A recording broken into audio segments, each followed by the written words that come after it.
Hey, it's Sule, and this is episode 663 of the Orange Pill Investor. And today I want to talk about what I'm calling the Byzantine Assassins Problem. What's up, Buffalo? And I think everybody's probably heard of the Byzantine Generals Problem if you've been in Bitcoin for like 5 minutes. And I just quickly Googled it and went straight to this river one. I assumed any explanation is probably going to be reasonable.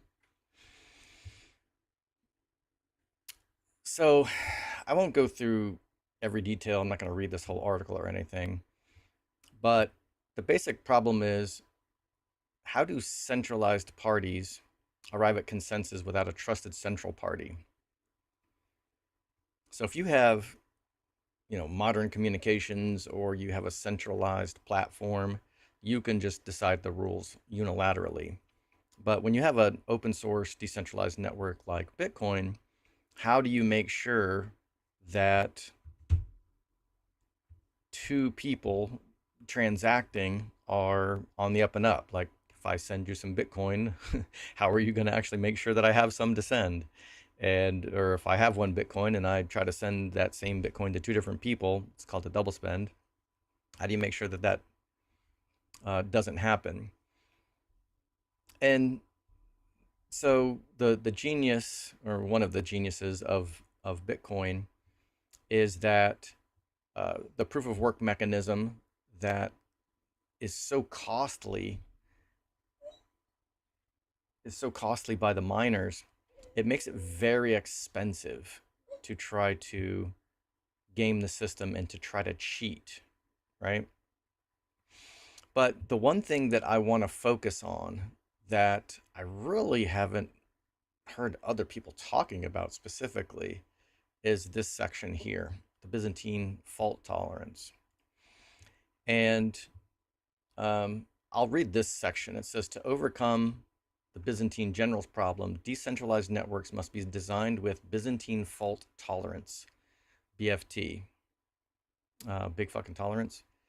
This means that they can continue functioning correctly even if some participants act maliciously or send false information. A Byzantine fault tolerance system does not require every participant to be trustworthy because it only needs a majority to maintain consensus. And let's go down to, can the Byzantine fault tolerant systems be attacked? One major concern in any Byzantine fault tolerant system is the possibility of a 51% attack, where a single entity gains control over the majority of the network's computational power. In Bitcoin, such an attack would be extremely costly due to difficulty adjustment, a mechanism that ensures mining remains competitive. If an attacker tried to alter past transactions, they would need to outpace the honest network's mining power, which is economically impractical. This makes Bitcoin the most secure decentralized monetary system ever created, reinforcing its role as a trustless global currency. So I think everybody's heard the 51% attack, and I think it's well understood. But I think there's a little bit too much of a quick jump from, okay, we solved the 51% attack, so we've solved all attacks. And as a Bitcoiner, once you're a laser-eyed maxi and you're like, I'm all in on Bitcoin, it's my whole life, all of my life savings is in it.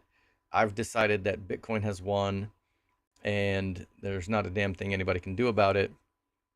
It's a little bit of a sunk cost fallacy, because if you admit that there are credible threats to Bitcoin, now that's like a threat to your entire identity. Once you become a Bitcoiner, now you're not just someone who owns Bitcoin, you are a Bitcoiner. It's part of your identity now. So to even claim that there's a credible threat against Bitcoin, it's an attack on the person. So I think I kind of understand why a lot of anti-BIP1 tenors take this so personally, because they're basically saying, what, you're trying to say I might have made a mistake? And it's not exactly what we're saying. It's like, it's a little bit more uncomfortable to say I'm all in on this, and I recognize that it's under attack, and there's a chance they could succeed if we let them get away with it. Like, that's a more responsible way, I think, to look at it, a little bit less naive. Um, spammers will say that I'm being hysterical or we're fear mongering or, you know, doomsday scenario type stuff. And I would say no, it's actually just not being naive and engaging in adversarial thinking. Like, I think Bitcoin wins, but I also know that fiat has been in control for thousands of years. And it's not like they're just going to lay down and die and like just let us extinct them without a fight. So, one thing that I think mining centralization problem has exposed is that they can just route around policy. So, yes, I do agree that spam is the best place to fight policy, but when a pool can just accept money to include anything onto the blockchain, any valid transaction, whether or not it's harmful to Bitcoin because it bloats them or um, drives out competition for users, it's if it's valid, then a large mining pool can just include it. It doesn't really matter how much of the rest of the network sets their policy filters. They can route around that. Now, I hate to admit that to a certain extent, that does introduce a little bit of a safety valve for having the worst possible things included on the blockchain, like CSAM, for example. Because do you want to be the large mining pool that ruins their reputation by being the ones to include it? So I'm sure they have ways of like, hey, if you want to pay us to include this transaction because it's not standard, like we're going to double check and make sure that you're not a dishonest actor and you're going to cause us to lose market share and all of our customers are going to stop mining with us and shareholders or investors are going to refuse to do any business with us. Like we don't want to be the ones that are known for all of eternity for um, just janking up the blockchain. So um, I'm just going to pull up my notes that I made on this. This is just kind of rough. It's not very tailored or formal. But I was watching Luke DeWolf's podcast. I think it was in the Infinity podcast. I think it was, shoot, I can't remember if it was with Knut's on Knut's channel. I I think it was. If it wasn't, I'll check it. Um, but he actually described spam as a DDoS attack. And the Byzantine generals problem doesn't really address anything that's consensus valid, but maybe the nodes don't want it, right? It's not good for the node, it's not good for the user. But if it's like a wolf in sheep's clothing and it's like, hey, we're just a transaction too, we're consensus valid, we're just as valid as a financial transaction. What do you do in that type of scenario? And when I was arguing about the libertarianness versus statistness of BIP 110, I argued that code is law, and the person I was arguing against actually agreed with me. They're like, yes, code is law. But code can be bad, corrupted, it can be buggy. I mean, back in the day in the United States, like slavery was legal. So the law doesn't necessarily mean it's protecting all of its citizens, right? Every citizen should be a protected party in the network.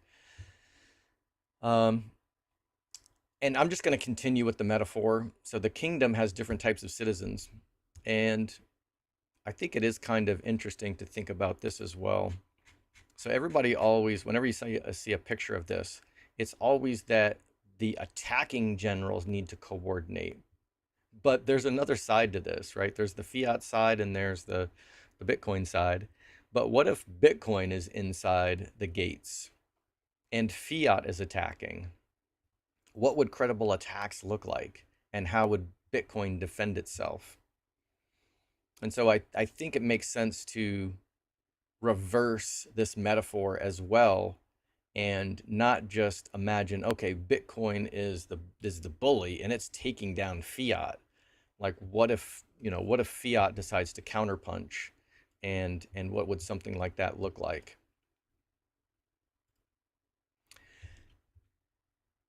And so the kingdom's got all different types of citizens. You've got users, right? They're always free to transact. They're still free to transact on BIP 110.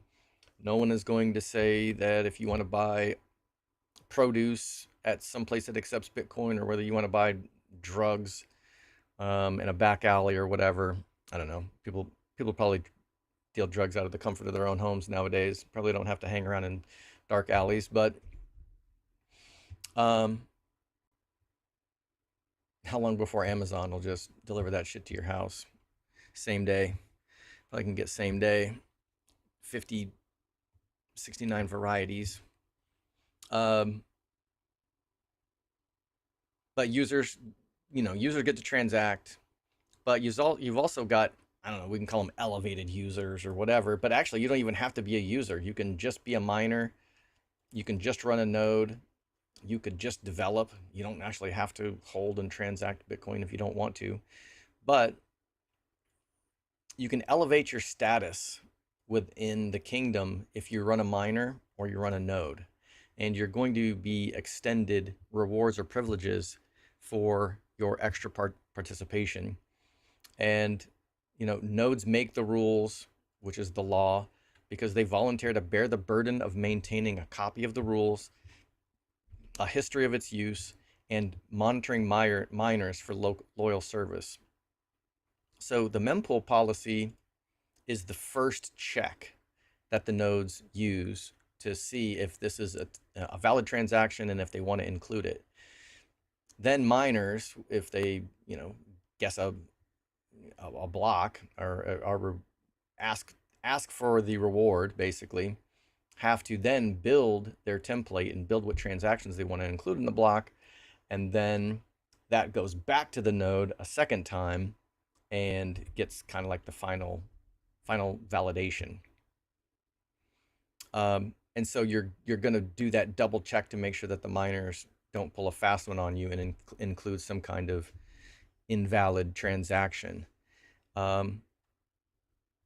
because they can literally just ignore the mempool. I think, who was it? I think they made a 4 megabyte block, and it literally, the whole block just had like one image, one spam image. I think some people were even saying like, holy shit, there was like an empty block. Like there was such little competition for space that there was like completely empty block, which of course the spammers used to dunk on and be like, look, there's no competition here. Users can transact, like there's nothing even in this fucking block. But regardless, for that sacrifice, the nodes decide which rules to keep and which to change or abandon. Responsibility cannot be properly assigned without authority.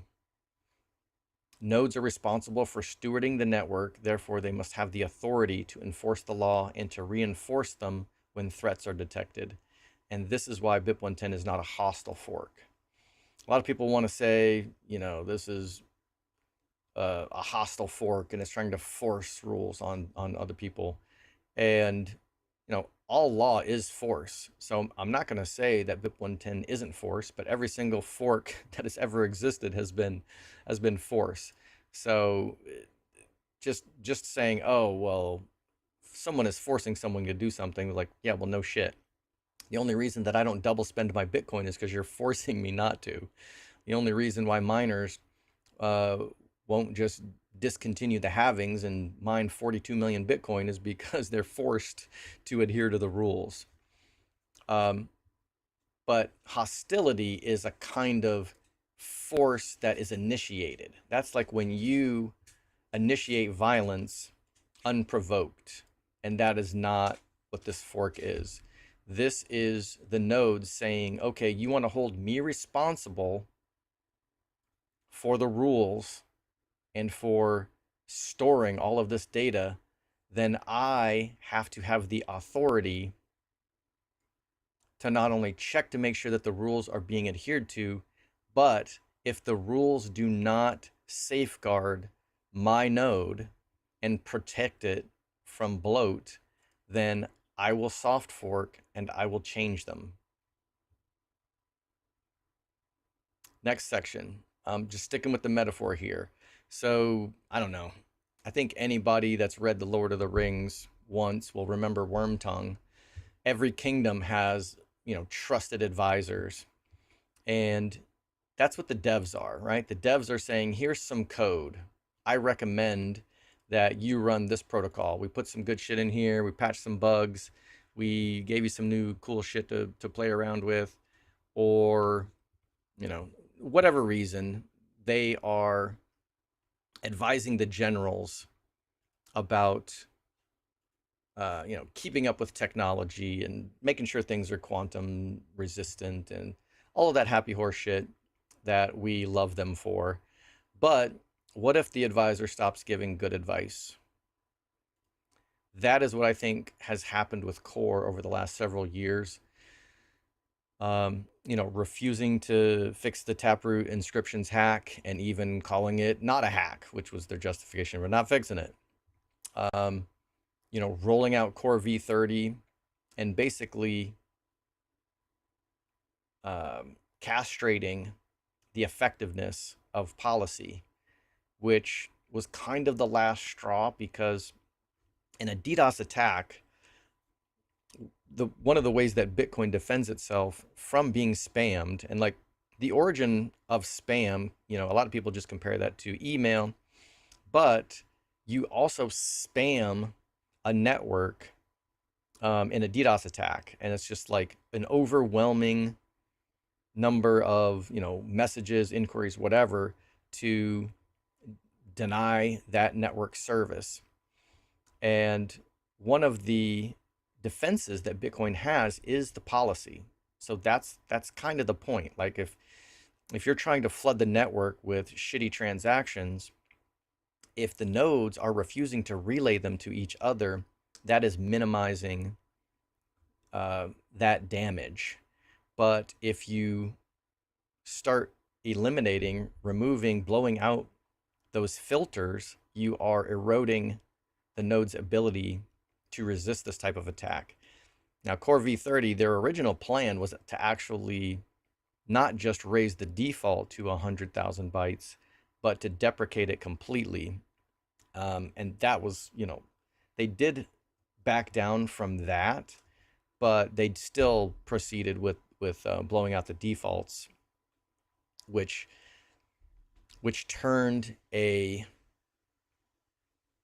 what would have previously been a non-standard transaction, which the average node would not have relayed, and forced a mining pool to accept it and, basically include it for an extra fee, which would also require them to give it extra scrutiny and make sure that they're not a degen trying to get the blockchain to store their degenerate images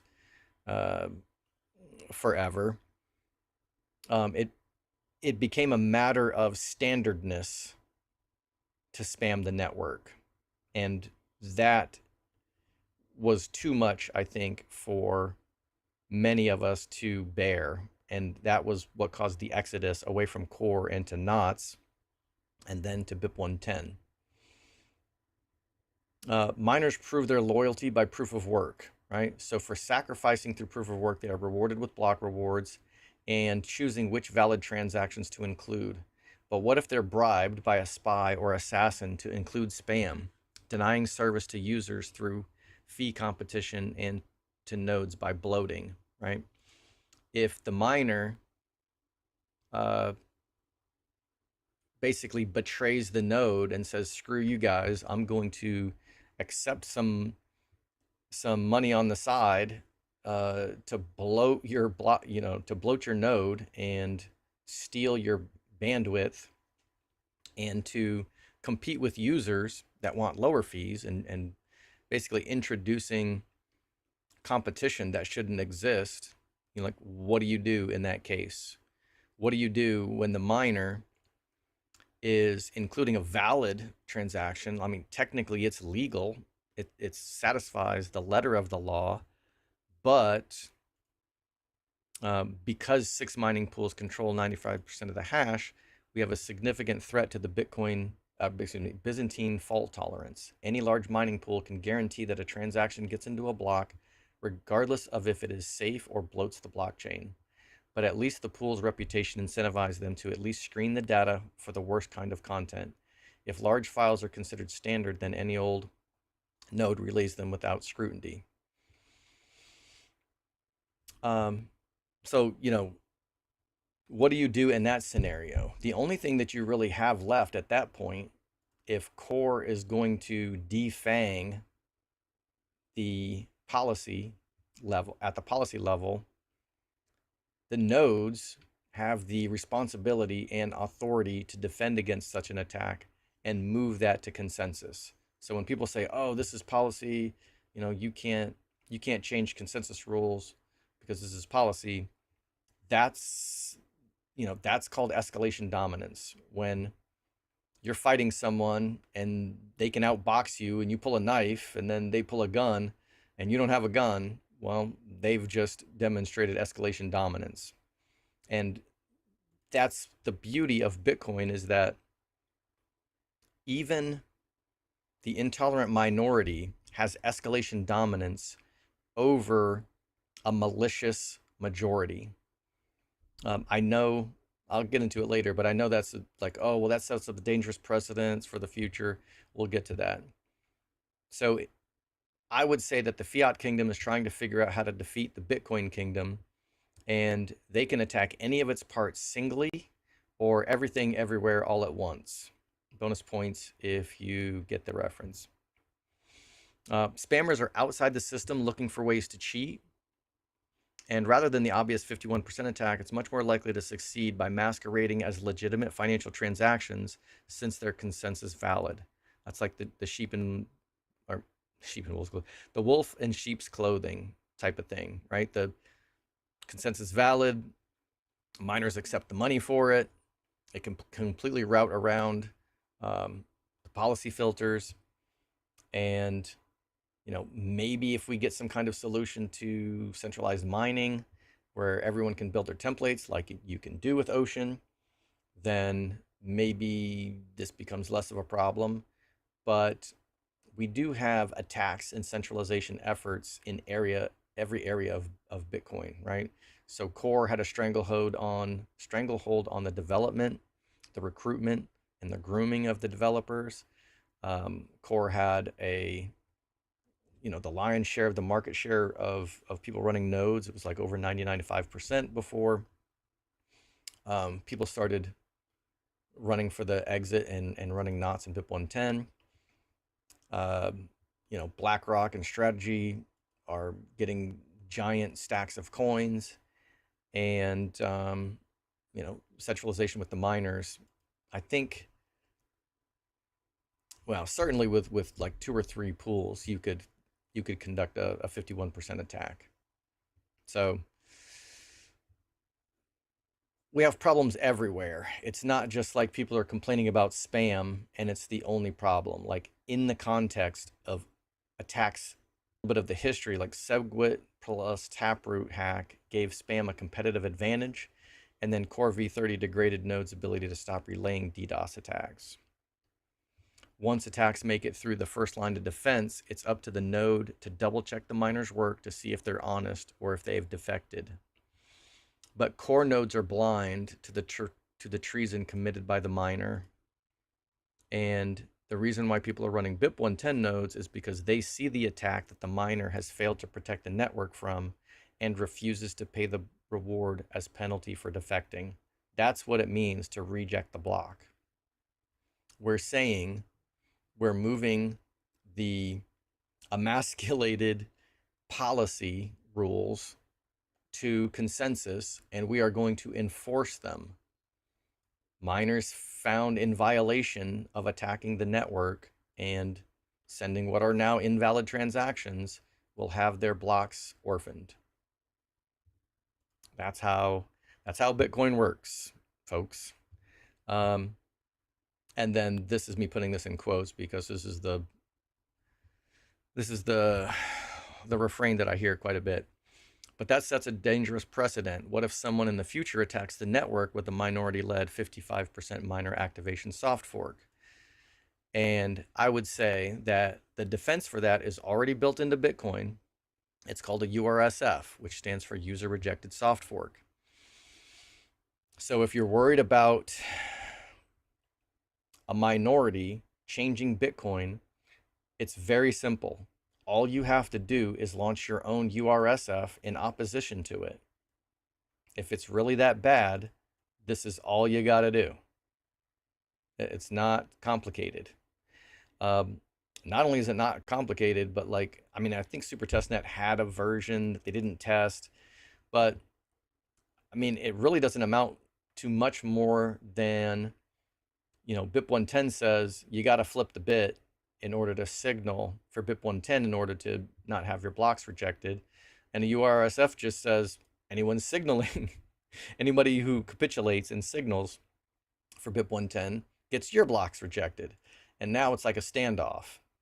Then it really does truly become soft fork versus soft fork, where like right now, uh, it actually is kind of funny. It is kind of a mic drop or an own, or I don't know. It's kind of a clever one. They're calling it miner ignored soft fork, which basically means the miners won't even pay attention. This just won't even get enough hash power to activate, and we can all just ignore this because you guys are full of shit anyway. And this is just gonna fizzle out, and you'll have to come crawling back or fork off or whatever. Um, but I would say that's how very unproof of work of you to think that you can just ignore 15% of the network that has refused to run a core node. Um, I think Start9 was like sold out and shit for a while because people were like, "Fuck y'all, um, I'm gonna run a node for the first time." That was what happened to me. I was like, okay. I'm like arguing in Vegas around the pool with my Bitcoiner friends, and you know, then when it comes, I'm advocating against spam, and they actually run a node and I don't. Now I look like a fucking jackass. So I'm like, okay, I got to contribute. I got to, do my part and at least be able to argue with some skin in the game. Um, just saying we can ignore credible threats to Bitcoin or ignore people trying to defend Bitcoin and, uh, you know, Bitcoin will just be fine if I just sit here and twiddle my thumbs and stack sats and chill. I That actually probably will be true for the majority of people because even when there's 8 billion people on the planet using Bitcoin, like maybe 1% of them will run a pruned node. Maybe the 800 million people running a pruned node or something, and then 1% of that, which would be like what, 8 million. Maybe we got like 8 million server farms across the world, because at that point when 8 billion people are using Bitcoin, no, every pleb running a fucking full node is a thing of the past. I do recognize that that is probably the future that we're heading towards, but I think I think that's only acceptable after Bitcoin has reached critical mass. And I still think like that timer is counting down, like at the end of a Mission Impossible movie, when you're like, you gotta frickin' disarm the bomb before it blows up. I think there's still a little bit of time on the clock, and just like, most people won't be bothered. So I think it's probably just incumbent on enough of the motivated plebs to defend Bitcoin, and I think we'll probably be all right. I think every society probably works that way, right? You got the bell curve, you got the extremely motivated people at one end of the curve, you've got extremely unmotivated people at the other end, the parasites, or lazy or whatever, and then you've got like most of the people that probably just want to stack sats and chill and can't be bothered with all of this spam war bullshit. That's probably fine, but you do have to make sure that the highly motivated people have more energy than the parasites. Otherwise, Bitcoin ain't gonna make it. I'm still bullish. I think that Bitcoin wins just because of how dedicated the dedicated people are. It really is some extreme zealotry, and we need those people. I think most of the the anti-BIP 110 folks on X have their valid beliefs, and the one that I accept the most easily is the ones that think that, look, I don't even have to worry about this because Bitcoin has already won. I don't buy it. I think it's a little bit naive, but at least I kind of get that. I kind of get just the thinking that, look, this is a done deal. Fiat is doomed. We don't know how long it's going to take, but they're doomed. Um, but when you've got an animal cornered and it's fearing for its life, it gets real deadly real fast. So I don't. I think there's a lot of care that needs to be taken to defend Bitcoin against this type of shit, and it's things like this that are not really in the basic. This is a few paragraphs, right? Like, this isn't everything. There's a little bit more to this, and there's more that can threaten Bitcoin than just solving the Bitcoin, or excuse me, the Byzantine generals problem, right? What if what if you corrupt the advisors that the generals are listening to? What if you send in spies and assassins? I think these other things need to be considered, and you could say that you don't think BIP 110 is effective at defending against it, but it's what we have at the moment, right?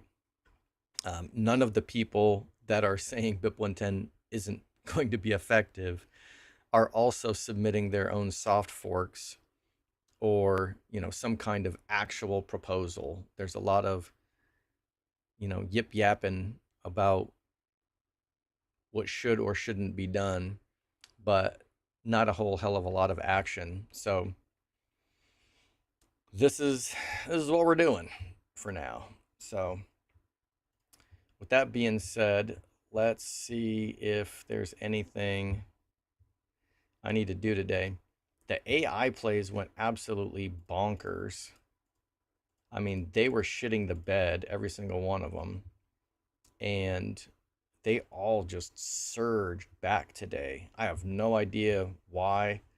I don't really read the news. I can't be bothered.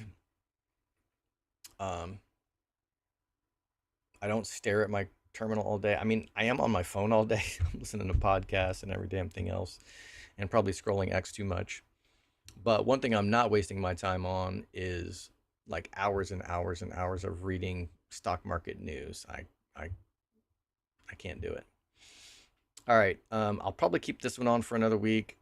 I've had it on for 20 days.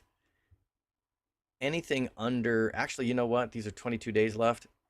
Gamma risk is going to start rearing its ugly head here, so I should actually take this off. Anywhere from like 21 to 25 DTE is kind of the sweet spot. So I would either need to roll this out, and I can keep like a 15, like a 20 cent credit here or something. So I put up $1,000 and I made $20. So it was that like 0.2% return in 20 days. That isn't very good. Um, but yeah, I shouldn't keep this because gamma risk is going to, let me reshare without volume. Gamma risk is going to make this price fluctuate more wildly. And so I'm just going to close this.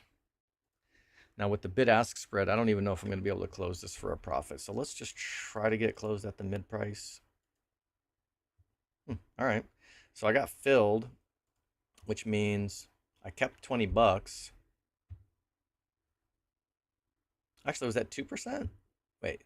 So I put up 1,000 and I kept 20. Oh, that's 2%. It's not 0.2%. So 2% in 20 days. You know, I usually, on most of my cash secured puts, covered calls, all that stuff, I try to shoot for like 1% a week. Probably never quite get it because you're going to have a little bit of slippage with the bid ask spread.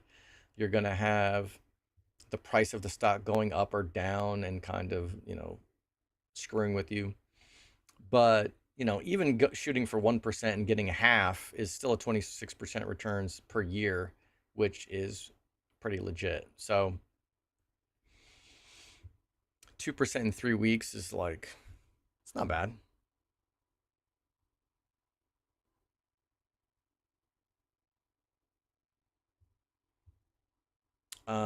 And actually it might be a little bit better than that because my max loss would have really been like 740. So, well, I did have to put up $1,000 in collateral though. So, whatever. If I think about it, which I probably won't, earnings is next week. I could put on an earnings play for block, but I really don't pay attention to earnings in that sense anymore. So with all of the AI plays being down so much, I decided to go ahead and add some more, you know, exposure to some cash secured puts. I was very tentative though. Um, I could have made a bunch of money, I guess, if I YOLO'd into them. But in one day, I can basically keep $30, right?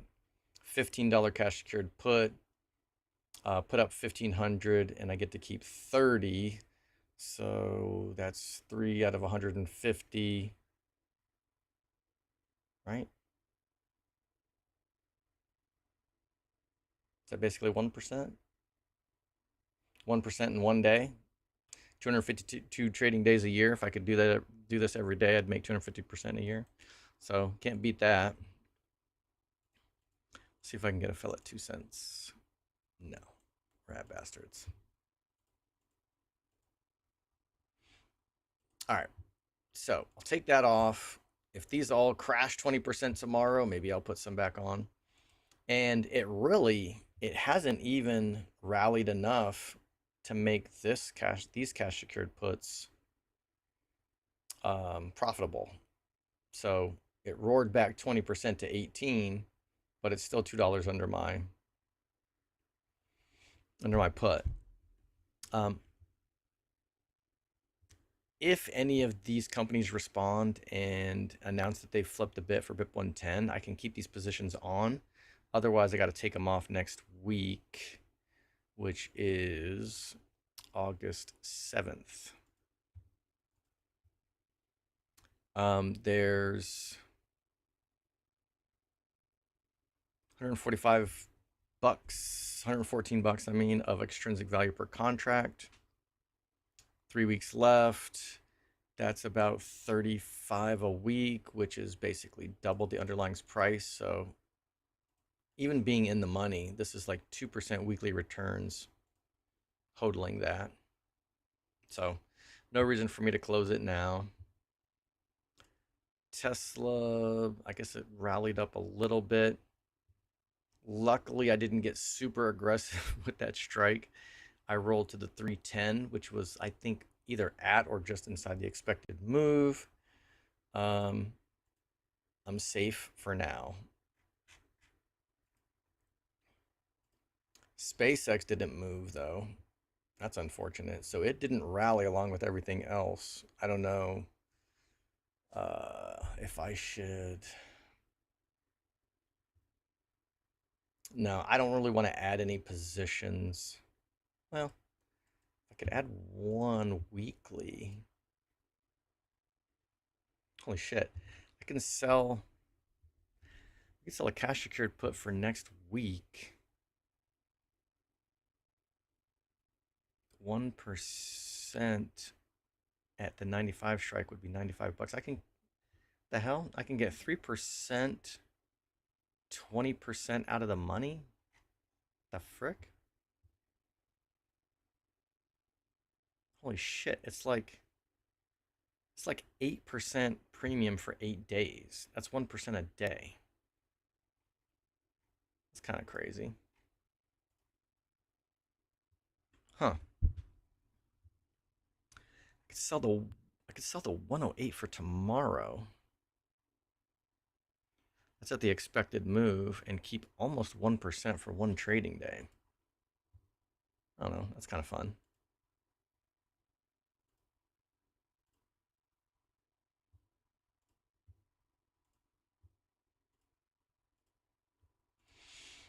Riot sold it for 28. I can just close this. Keep my monies. Pocket the 30 bucks. And actually, this one has gone actually out of the money again. That's pretty cool. I can take most of this off. I'll keep 70 bucks, 60, 70 bucks over 3.5 weeks. It's about 20 bucks a week, which is about 1% a week. So that's actually pretty legit. I can avoid gamma risk under 20 days. I'd be taking these off next week anyway. So let's take off 5 for now. I may come back and take off the other 5.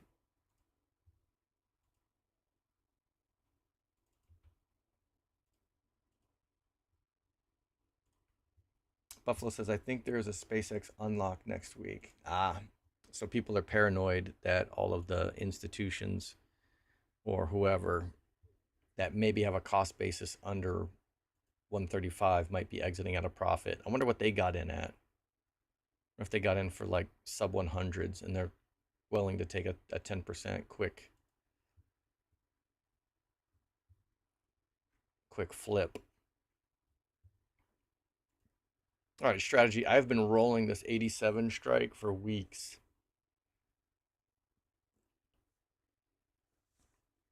Oh, that's an interesting development. So strategy has their earnings call today, and if this just roars back to life, this thing could get completely wrecked. I mean, the damn thing is already on 90 delta, so it kind of doesn't really matter. It's completely hedged out, and I've got this put debit spread. So I have a net 13 short position here,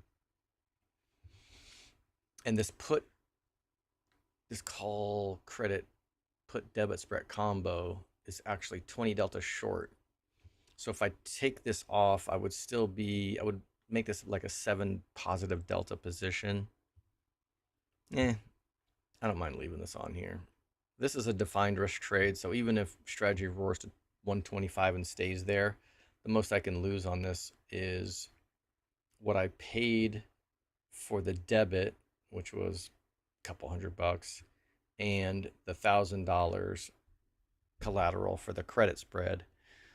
And I got paid like a couple $100 for that anyway. So the credit actually paid for the debit. So really the most I can lose is the $1,000 on the credit spread. And that's fine. If strategy, moons for some reason.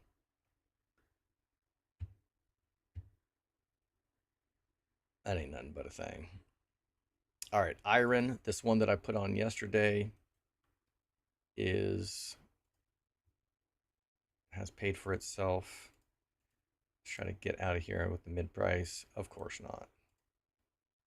4, maybe? Thank you.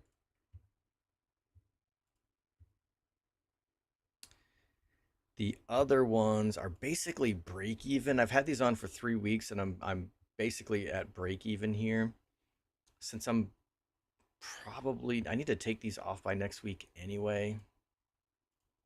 Maybe I should just do it now and just call this a wash. Get my Get my option buying power back. I literally got in and out for 330. That's hilarious. Oh, it's gone now.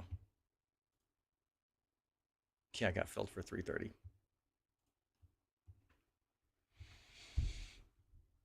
All right, CLSK is kind of break even. These expire on the 28th. I don't know why I picked the stupid ass 28th when I have to turn around and take this off next week anyway.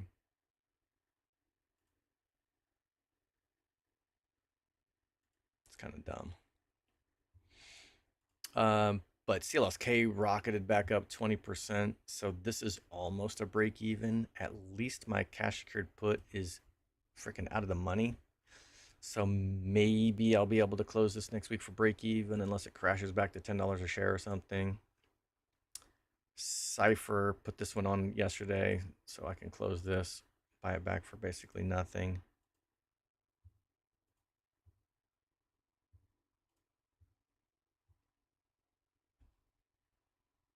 Yeah, I can't believe. Actually, this isn't too bad. Why is my theta so high? I'm getting a bunch on Tesla, a bunch on SpaceX because I just added this very short days to expiration. Yeah, so most of my daily theta is coming from Tesla and SpaceX at this point. That's super fun. I don't think I've been this under invested in the market for, I don't know, maybe even since I started. Feels weird. All right. I put this on yesterday, expires tomorrow, nothing for me to do. What did I put on? I put on a put credit spread. 7 delta.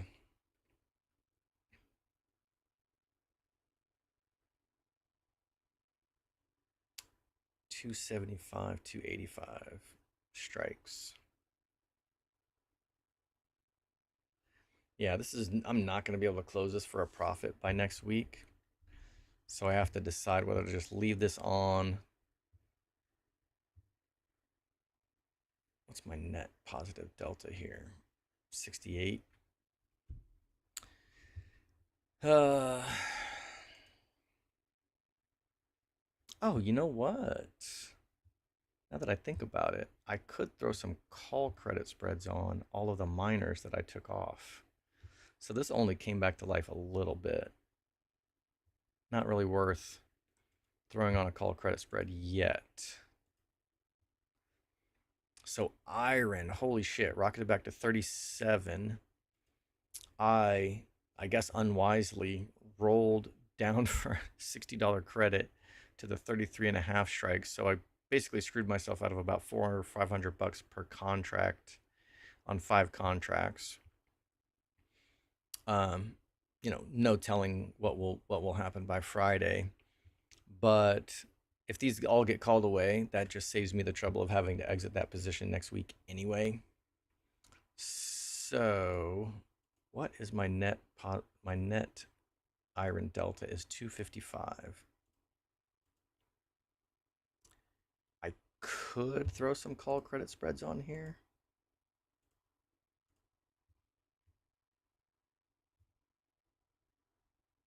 That might be fun. Let's see if they're worth it. And the cool thing about call credit spreads is since they're technically a short position, I wouldn't have to take those off. So I can collect a bunch of theta over the spam period because this would be actually a short position on I don't want the 41 strikes. That's a little too scary. All right, being super cautious, I could sell the 50 by the 55. 53 is like 20 delta times 5. Technically, I should be getting paid like $1.10 to make this like attractive. But what if I make it a little bit more narrow? This is outside the expected move too, so I could tighten this up and get a little bit more maybe.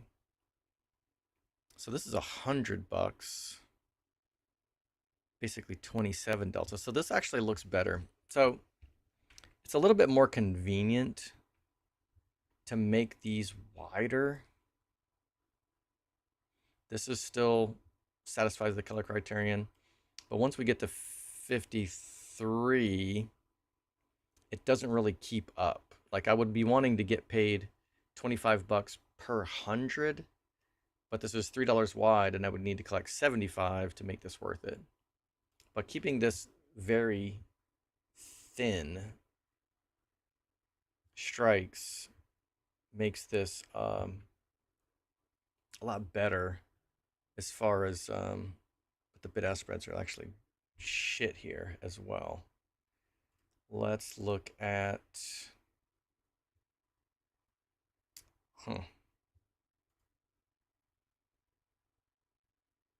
bid-ask spreads. I mean, iron is highly liquid. I could probably get fills here, but you know what? Let's just get rid of this one first, since I have to close that. See if I can get filled at 6 cents. Thank you.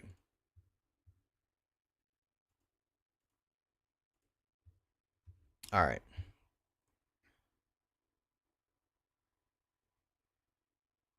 We've got the 5 cash secured puts that are basically break even. Unfortunately, the monthly, which has the best liquidity, is down to 22 days to expiration. There's a good amount of gamma risk down here at these levels. But the bid-ask spreads are so good. Oh, I guess I could go to 50. I could go to 50 days. Let's see. Sell, buy. I can't get the dollar wides though. So halfway between 33 and 25 is about 29.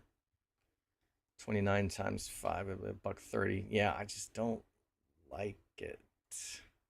Oh, so after beyond 50, it goes to the $5 wide strikes. So I can do this one is around 34 delta, but I can only get 25. Probably it's just not paying as much because the days to expiration are so far away.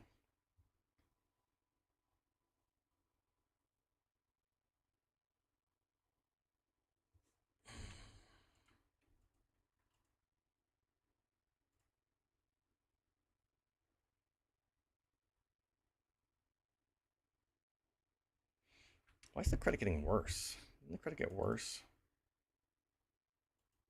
No. It went from, yeah, the credit's getting worse. It went from 24. Oh, the bid-ask spreads are not that great here either. This is not. This is not making me happy.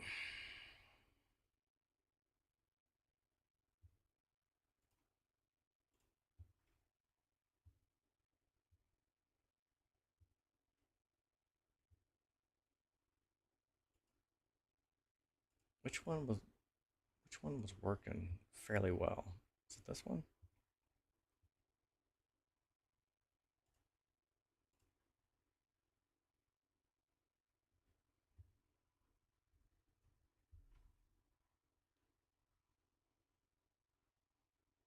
No, this might not fill either because the bid-ask spreads. I'm just going to dip a toe in here. I just want to see if this fills. I'm going to try to get filled a little higher. No.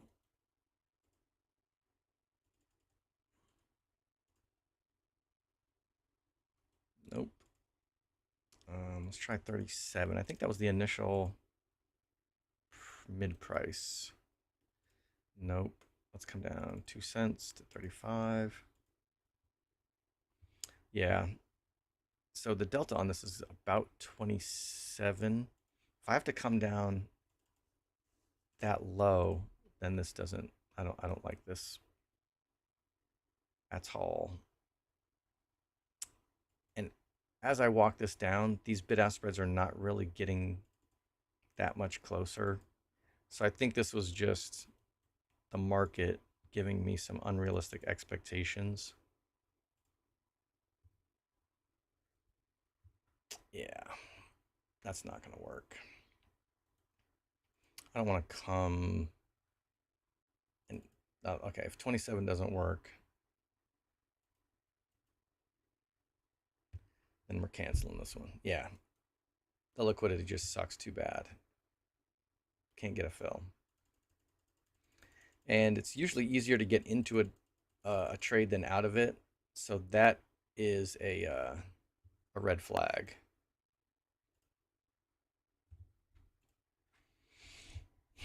If I go to the 22, this is where the bid-ask spreads are pretty legit. So if I can't get anything here, yeah, and I can't get paid nearly enough to make this worth attempting. So never mind. I was kind of excited there for a second.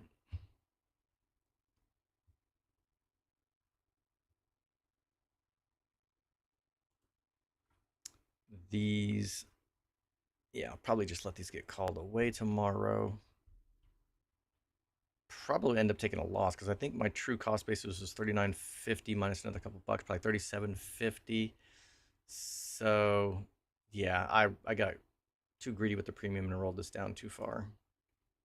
Because I think I had the 37.50 calls, which would have been perfect.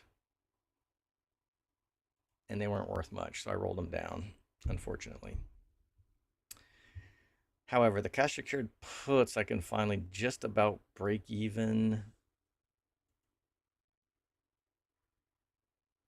I don't know what there's plenty of extrinsic value here, so I'll just let them cook for another week.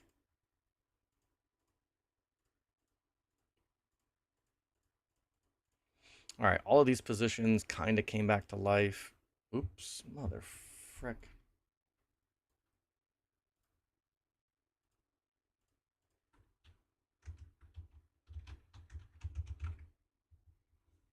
All right, here we get signed back in.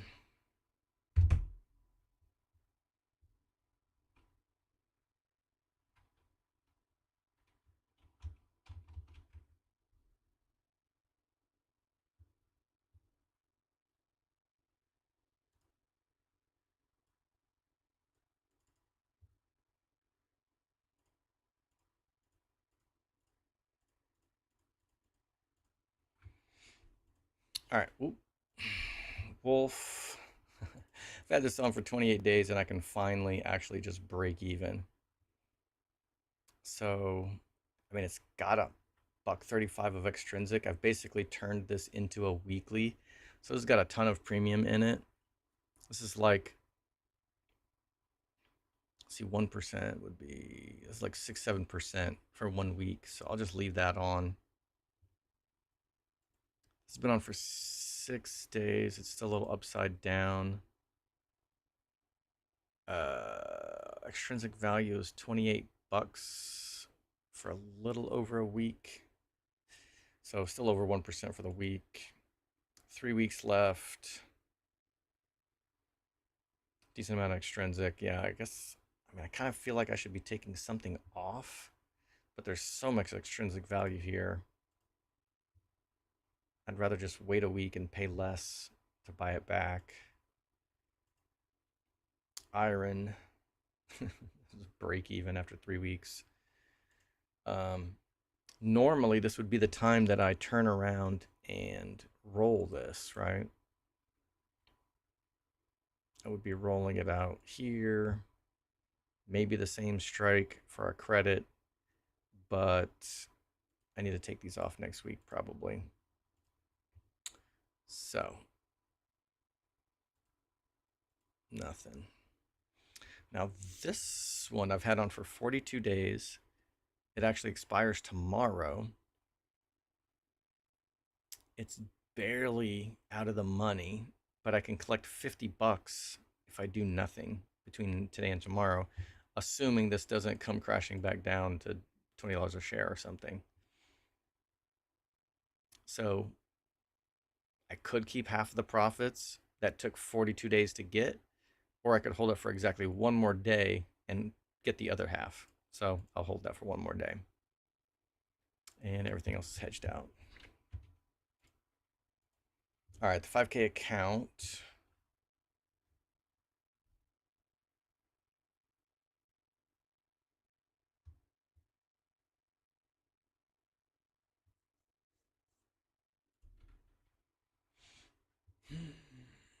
Yeah, I rolled iron down to 33. That's brutal. I have no idea why this just everything rallied today. All the AI shit just came roaring back to life for some reason. So this one will get wrecked, probably get called away. Cypher. I actually could buy this back for cheaper than I sold it for, but it expires on the 21st, so I can hold this for one more week. And none of this other stuff is of any consequence. So, nothing really to do here. All right, we are good. Always be watching your six for the Byzantine Assassins.